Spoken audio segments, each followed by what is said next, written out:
Tonight, the verdict is in for the Whitley County man who confessed to stomping his ex-wife to death. And it is what most people were expecting. The jury has found Rodney Houser guilty of murder 6 months after he killed Deborah Houser and dumped her body in a creek.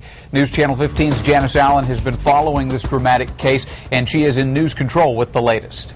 Well, the Whitley County prosecutor asked the jury to show no mercy because Rodney Houser didn't show Deborah any, and that's exactly what they did.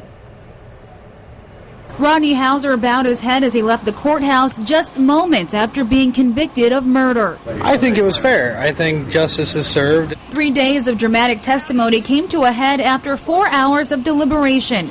After a graphic confession from Houser that he did brutally beat his ex-wife to death, the issue wasn't guilt, but the charge. The defense had argued for voluntary manslaughter, saying Houser acted in, quote, sudden heat, but the jury didn't buy it. The jury took their time and looked at all of the evidence and listened to all of the arguments and came to the appropriate decision. Through it all, Deb's daughter Amber and close friends sat in the courtroom listening to the gruesome details. Houser admitted to crushing Deborah's skull and chest before dumping her body in a creek.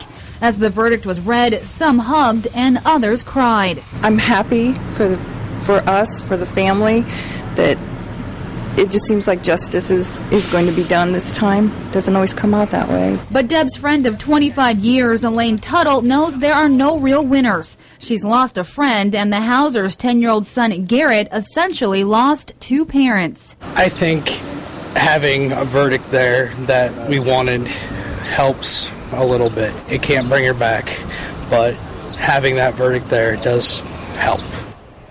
Deb's daughter didn't want to go on camera afterward, but she did tell me she is happy with the verdict. Houser will be sentenced on June 14th. He could face up to 65 years behind bars. Live in News Control, I'm Janice Allen, News Channel 15.